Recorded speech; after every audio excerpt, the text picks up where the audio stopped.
Thanks a lot, Medea. It's a real honor to be here. I'm a complete fan of CODEPINK. It's an amazing organization. I'm a complete fan of Medea Benjamin because at least once a week she's getting arrested somewhere or chasing John Kerry down the hallway of some building saying, "Why are you doing this?" The most fearless and insane American, at least in this generation. It's always great to have standard bearers like that. I was very glad that you began your remarks cautioning us about Islamophobia and about demonization and things like that. After all, this is the United States of America, and if I had the ability to dub Ted Cruz's speeches into Arabic, the American population would be terrified. They would think he was ISIS. Ted Cruz scares me more than anybody else, more even perhaps than King Salman of Saudi Arabia. So let's have a little bit of humility when we look at other countries and their grotesque problems. I have now begun to carry with me, and I shall regularly under the next presidency, and if this presidency, of course, continues for perpetuity, I'm going to carry with me forever my new handbook, which is the quotations from Chairman Trump. And I recommend you buy this because if you don't have the quotations from Chairman Trump, I think you get a 15-year jail term under the Trump administration. So this is the place we live in, and it is from this place that we talk about other places. We're talking about Saudi Arabia, but let's just breathe a little bit and recognize that in the past 2 decades, at least 5 Arab countries have been destroyed.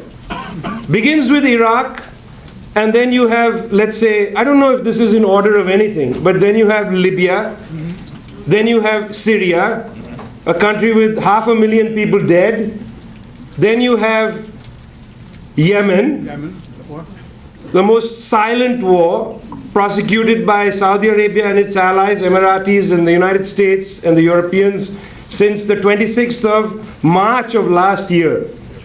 And one of the really positive things about this summit is I hope very much that the people who very bravely hold vigils against Israel's punctual bombardment of Gaza will begin to hold vigils against Saudi Arabia's almost year-long war against Yemen.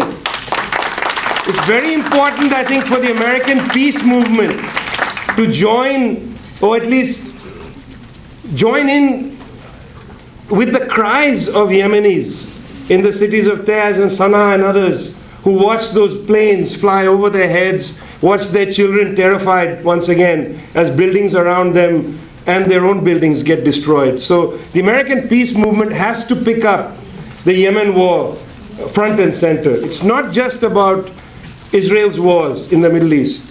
There are other Israels as well. And Saudi Arabia in many ways is another Israel. I'm going to talk about perhaps 2 things. The first thing is a little broad, and that's this idea I have of the foreign policy of the 1%. I, like many of you, have been quite excited by the phenomena of Bernie Sanders. Not because of, Bernie Sanders' record or what he's saying, or, because the Sanders movement is not quite like the Jackson movement, which picked up from, extant social movements, grassroots organization, and built the rainbow from there. This is slightly different. This is people being mobilized to come out of frustration and anger and with a desire to come and talk about income inequality and such like. But you see, one of the premises of income inequality in the United States is the assumption that the United States is actually a country with a bounded territory, and that the American economy somehow exists within the states of the United States. But the United States is not a country. The United States is not restricted to its boundaries. The United States has a great imperial presence. The United States not only has an imperial presence as a kind of anachronism. We know that some of the bases, many of the bases were adopted from the British. The Bahrainis know that. It is clear in Diego Garcia that the people of Chagos lost their land to to the British, who built a base there, and then the British delivered that base to the Americans. But these bases aren't merely anachronisms of British imperialism. These bases are essential to the accumulation strategies of the 1%, not only in the United States, but in the group of 7 countries. So in other words, the US economy is not an economy with a territory. It's an economy which has a global scale. Much more than that, the accumulation strategies of the US 1% require extra economic pressure against countries outside the territory of the United States. This had a sort of primitive position in the 1950s, 60s, and 70s. After all, why did the United States decided to do a coup against Jacob Arbenz in Guatemala, if not at the behest of the United Fruit Company? In other words, big American capital required Jacob Arbenz to be removed so that so-called land reforms of Arbenz could be stopped and United Fruit could continue with extra economic force to maintain its accumulation of capital against the Guatemalan people.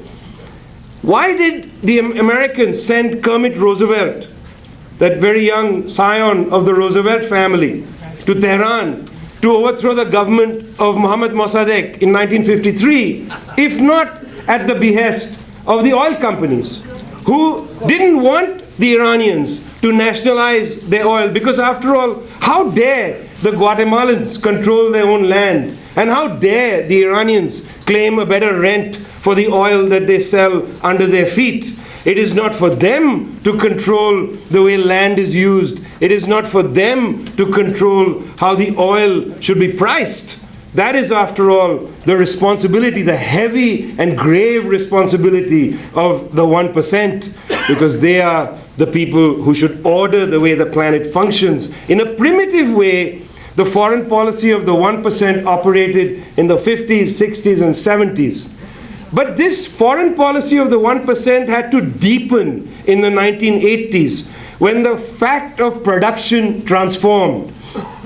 It was at this time that you saw factories so-called disarticulate, break up. No longer the big steel factory in Gary, Indiana. Now smaller production units spread across the planet, producing bits and pieces of commodities. That's what we call disarticulated production. If you're going to have part of a commodity made in Malaysia, another part made in Hong Kong, you need low transport costs. If you're going to have low transport costs, you have to maintain low prices of energy, or at least stable prices of energy, and you have to break one of the most important international unions, which was the unions of people who worked in ports, in airplanes, etc. These unions had to be crushed because transport prices had to be kept at a low point, transaction costs had to be lowered, and that is why they forced through new global level trade agreements through, for instance, the General Agreement of Trade and Tariffs in the Uruguay round in the 1980s that finally manifest itself in the World Trade Organization of 1994. And now we see, out of fear of China really, that the United States is pushing this other new big trade agreement called the TPP, the Trans-Pacific Partnership, which really is about China, fear of China. These major trade agreements were attempts to reduce transaction costs so that the 1% would be able to take advantage of a global scale of production, to have goods, labor costs run down through race to the bottom competition among countries trying to compete with each other, to draw manufacturing, bits and pieces of manufacturing from each other. So labor costs were brought down, environmental regulations were brought down. This was the accumulation strategy on the global scale of the 1%. Now, the advantage of this structure was that it very much deteriorated union power, because countries were fighting, vying against each other to draw capital, to create parts of a commodity in each country. Unions began to find it very hard to maintain their existence, because they were told, if you go on strike, well, the capital is just going to move to the next country. This is the kind of, this is the Haiti Dominican Republic game with the textile industry. You go on strike here, well, we'll move across the border. You go on strike here, we'll move back. Secondly, nationalization as a strategy was annulled. It became impossible for firms to be nationalized by a country because you only had a piece of the commodity being produced inside your geographical boundaries. How can you nationalize tire making when you don't make a car? You know, the car manufacturers just say, well, you keep manufacturing tires in your national tire manufacturing factory, we'll move somewhere else to buy tires. We'll source our tires elsewhere. This was the advantage to capital of disarticulated production on the global scale. The disadvantage, of course, was that countries elsewhere would now have the ability to see how bits of a commodity were produced and they could replicate it, which is why in the World Trade Organization, protection of intellectual property rights becomes so central. They changed the law on intellectual property rights. Previously, countries could innovate and produce goods based on a new process to get to the product. That was known as process-based patenting. Only the process could be patented, not the final product. Under the GATT round in Uruguay in the 1980s, which became the WTO, it was the product that is now patented, so that companies like Nike don't own a factory anywhere. They merely subcontract everything and then they protect their rents by having these strict patents held by themselves. So if anybody breaks a patent rule, you need to use extra economic force to maintain your patent. Finally, finance decrees that the rate of return on investment in financial goods is far higher than the rate of investment in manufacturing. Finance globalizes. This globalized space of accumulation for the 1% needs to be protected. You need to use extra economic force to maintain your authority. That is why, for instance, the threat of China has to be annulled by threatening China. You better crack down on piracy. If you don't crack down on piracy, we're going to go after you. You better crack down on building, these islands in the shipping lanes, because if you build islands in the shipping lanes, the transaction costs will go up. The ships will have to go around to new shipping lanes. You'll increase the cost of transportation of goods, etc. Extra economic force, war, what we call war, extra economic force is the essence of the foreign policy of the 1%. It is not an excrescence of the system that we have today. It is precisely the system we have today. War is normal. It is peace that is abnormal. You are the freaks of the world. You are the ones that believe in peace. You are out of step with the times. Because the times, in other words, the way the masters of the universe have organized accumulation in the planet, the way of the world is to use extra economic force on a planetary scale to protect not only their investment, but their rate of return. That is what I mean by foreign policy of the 1%. The second point I want to make, and I'll tie this together at the end, is I want to come right to the question of the Great War between Iran and Saudi Arabia. Because I think it's unavoidable that in the United States we should talk about this Great War. This Great War is not religious in its essence. If it were religious in its essence, then the Saudi regime would have had a problem with the Shah of Iran. But they didn't. They were friendly with the Shah of Iran. The Shah of Iran is also the head of a Shiite government. They had no problem with the Shah of Iran. The problem began with the Iranian Revolution of 1978, which became the Islamic Republic of 1979. Please, always in your heads, remember there's a distinction. The Iranian people rose up in 1978, 1979. It is not an Islamic revolution. It was an Iranian revolution. Power was seized by the Islamists in 1979. Don't give the revolution to the Islamic regime. I think it's important that we remember that. The Iranian people fought to get rid of the ghastly Shah of Iran, sent him into his long-deserved exile in Rome. But power was seized from under the feet of the people. When that regime came to power in Tehran, it was a grave ideological threat to the regime in Saudi Arabia. Because in the previous decades, the Saudis could say, our threats are secular, and secularism is against the Arabs. the secularism of Nasser, the secularism of the communists, the secularism of the Ba'ath, of Michel Aflaq, of Qasim, of others. This secularism is anti-Arab because it is not Muslim. The interesting thing with the Iranians was they created an Islamic republic. In other words, they said we are Muslims and we are against monarchies.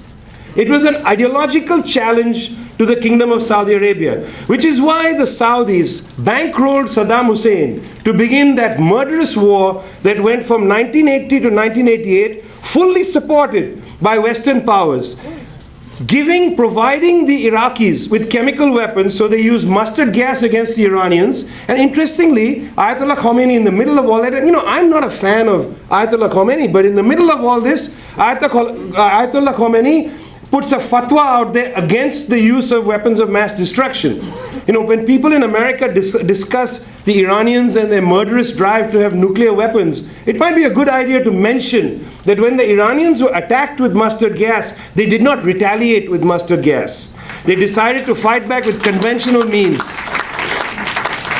Now, to contain Iran, on the one side, you had the war from Iraq. On the other side, you had the Mujahideen in Afghanistan.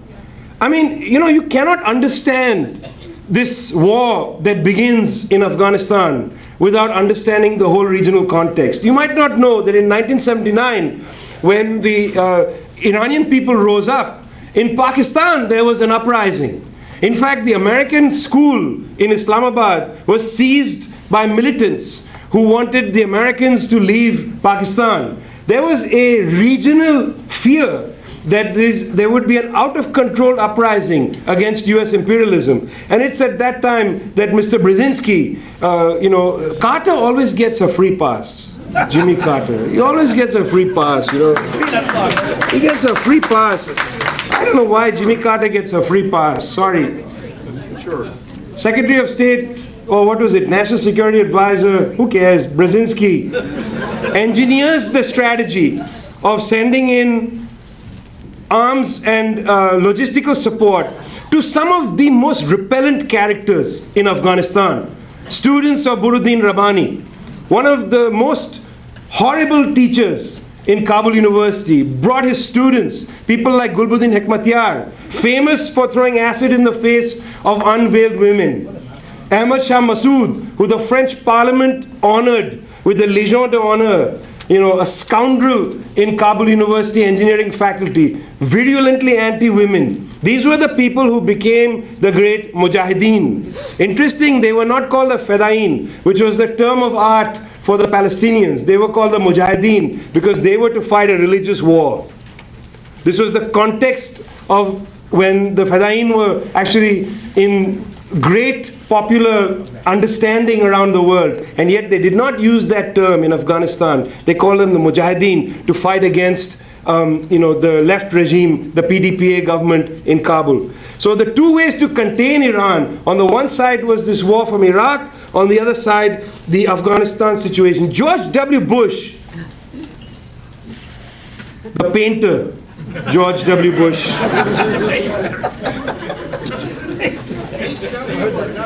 George W. Bush, the painter. That's why I said the painter. He paints pictures of himself with a bathtub. He paints dogs. You haven't seen his paintings. You're missing a great deal. In fact, what I really liked about, I miss George W. Bush's sense of humor. Because what I liked about the day he came to endorse his brother, he said, "My paintings are expensive because of my signature." I thought that was good. He's a funny guy. The other reason I admire George W. Bush is he's the only American president who could duck a shoe. I don't think any other American president would have been agile enough. In fact, he ducked the second shoe. Remember? Because Eddie went down and took the second shoe and threw it. It's an incredible moment. I don't think any world leader, I think in that sense, there's something to be said for not drinking alcohol. Okay. George W. Bush prosecuted 2 wars in the space of 2 years, 2001, 2003. He knocked out the government of the Taliban in Afghanistan, and delivered it partly because they joined the cabinet to the Iranian-backed people from Herat, Ismail Khan, for instance. On the other side, they knocked out the Baath government in Kabul, in Baghdad, and delivered it to the Dawa party, exiled, closely linked to Iran. In other words, the Americans fought the war, and the victory was Iran's. It's bizarre. You know, who is in the US State Department? Who is in the National Security Council? Who strategically, I think game theory is the stupidest possible mode of analysis. And yet I have some sympathy for game theory, because didn't they game theory this scenario? Didn't they say, if we knock out the Taliban, if we knock out, what's going to, well, what happened was the fear of God literally went through Riyadh and to Israel and among the Christian Wahhabis like Ted Cruz and others. So the attempt now was to constrain Iran, put it back in its box. What did they do? Syria Accountability Act, most important one, 2005, which was an attack against basically Iranian resupplying Hezbollah through Damascus airport.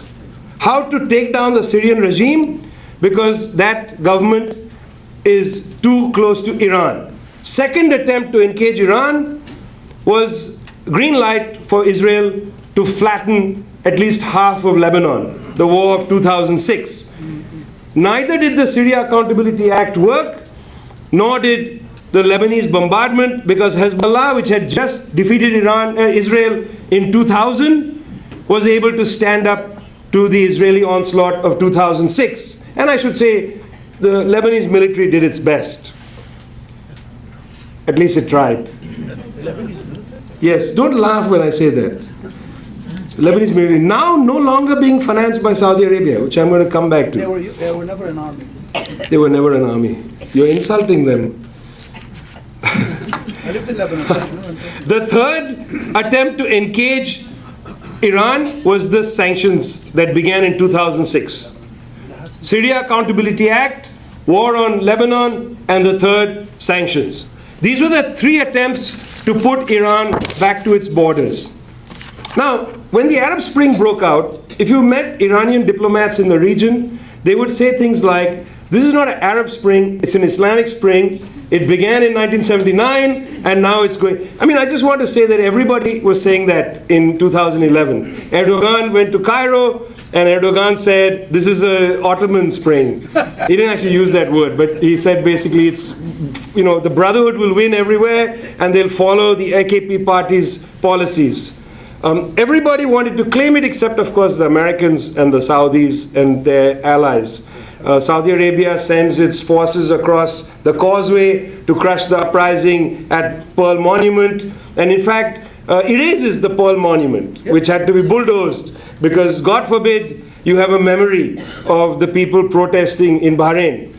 Saudi Arabia, UAE, that is the Emiratis, the Kuwaitis, etc., decided to push hard in the Arab League for the West, to push the West to go and bomb Libya. And Security Council Resolution 1973, one of the most shameful days of the UN Security Council, was passed in March in order to bomb Libya. And Amr Moussa, right after the bombing, sort of came running out into the streets of Cairo. He was the head of the Arab League, saying, what are you doing? You're not supposed to bomb Tripoli, you're supposed to protect civilians. Ban Ki-moon went quickly, held his hand, and then they went back in front of the press, and he said, no, it's okay what the West is doing, we agree. All right. Mohammad Morsi did something horrible. Mohammad Morsi allowed an Iranian warship to go through the Suez Canal for the first time since 1979. Mohammad Morsi also went to Tehran. First time an Egyptian head of government went to Tehran. This was an abomination. Tehran is the great obsession of these powers, Iran or Tehran. Now, a dose of realism crept into the powers when they realized that their strategy to basically engage Iran is not working. And one of the great achievements of John Kerry, I think, was this nuclear deal, because it demonstrated a sense of realism that US unipolarity is no longer prevalent, that other powers have returned to the stage, and that a miscalculation took place in Syria because the Syria confrontation has brought Russia and Iran closer together. It has also brought China much closer to Russia and Iran. This is a serious global miscalculation by the West and by the Saudis. Russia and Iran have got closer together, partly because Russia is also feeling engaged through this Ukraine, the uprising in Ukraine. Now, what I want to talk a little bit about is elements that are beginning to appear of what I hope the US peace movement will take seriously, which is a call for a grand bargain between Iran and Saudi Arabia. Now, it sounds crazy to think of a grand bargain between Iran and Saudi Arabia, but I think the people of Syria, the people of Yemen, the people of all these countries deserve not to become the permanent proxy battlefields for these two major powers in the region. We need to call for a grand bargain between Iran and Saudi Arabia, and there are elements of it already in place. One of them is the realization in Riyadh that it cannot prosecute its ambitions. It is feeling isolated. Let me give you a very quick example of that. When the Russian intervention happened, there was a sense of urgency in the military of Riyadh because the royal family had wanted very much to up the ante in Syria. Later, several months later, they would start saying, we're going to directly intervene militarily inside Syria. But very quickly, they had to back off from that. Why did they back off? The Turks also did it, but that's a separate story. Why did the Saudis back off?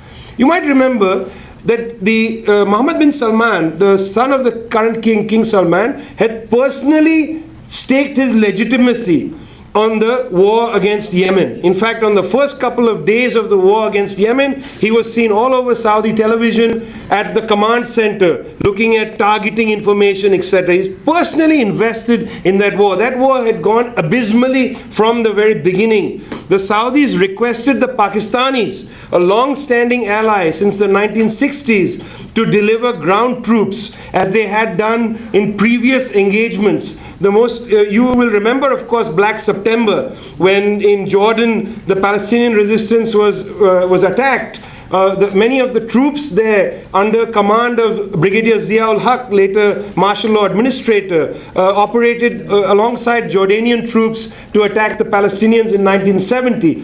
But this time, the Pakistani parliament, despite being utterly reliant on money from Saudi Arabia, voted to refuse to send troops to the war in Yemen. And the argument that I heard from, very sensible people in the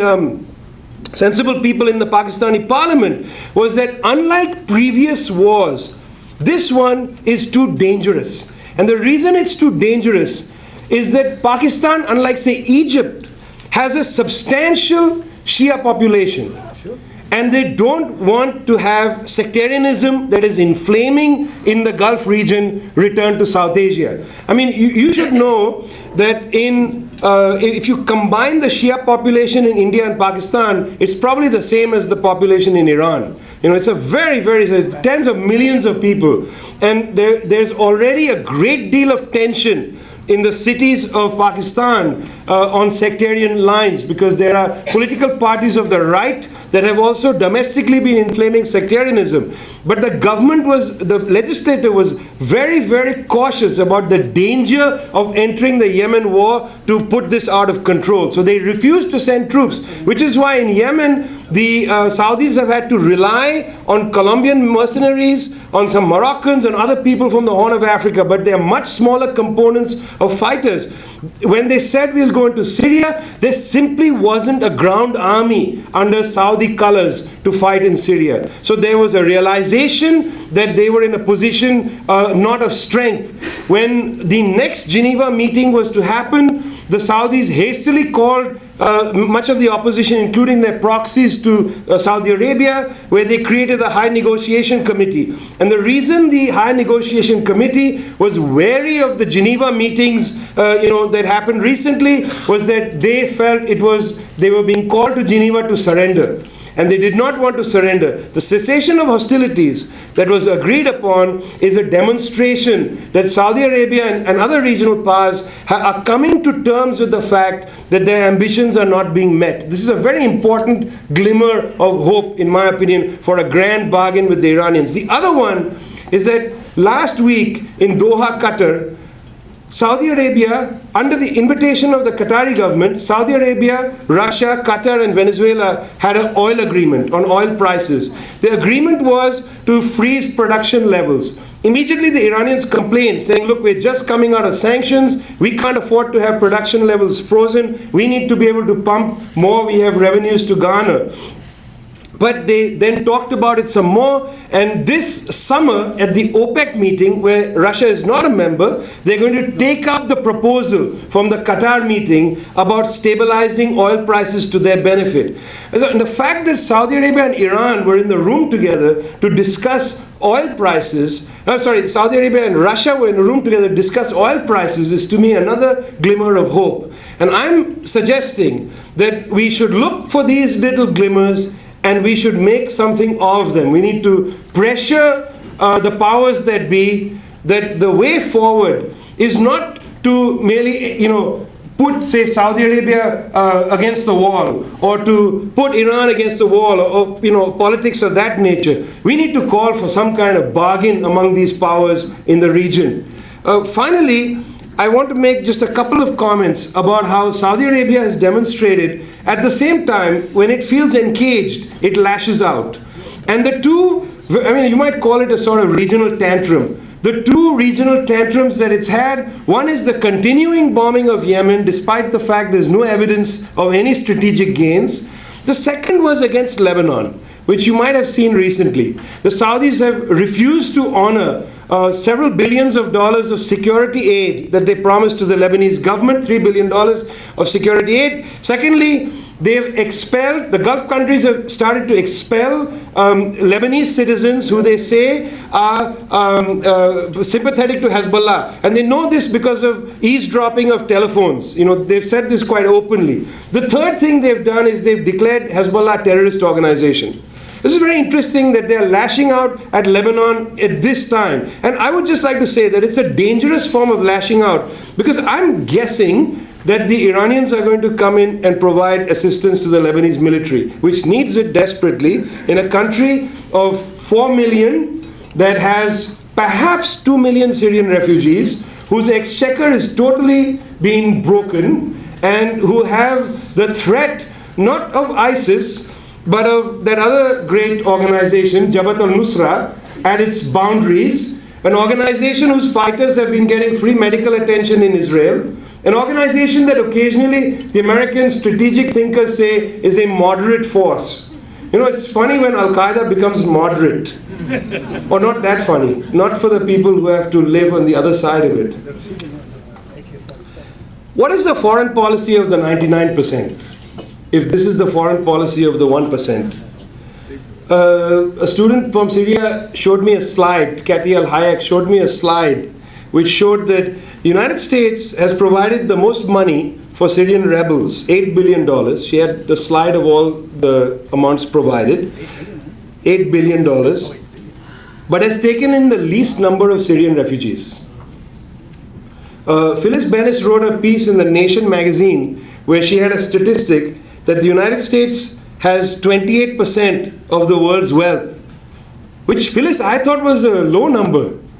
I thought they ate more, but I guess 28%, huh? Way more, I was being conservative. Okay, let's say it's 28%, but Phyllis then said that 28% of the needs of the UN for Syrian refugees should be provided by the United States. There should be an obligation. It should be by percentage of wealth. What is the foreign policy of the 99%? The foreign policy of the 99% is to fight for grand bargains. The foreign policy of the 99% is to pursue justice, not to pursue the accumulation strategies of those who make money Because war for them, again, is not irrational, it is normal. War for us is not normal. It does not benefit us. It does not benefit this country. It does not benefit countries that are at the other end of this country's bombs. It doesn't only benefit arms dealers, but it benefits the entire 1% class, whose accumulation strategies are premised on the use of extra economic power to maintain their dominance and to maintain their delightful way of life. It is not my way of life. It is not your way of life. It is their way of life. We have to refuse it on our terms. Thanks a lot. You can do 10 minutes? Please, let's do 10 minutes of question and answer, and then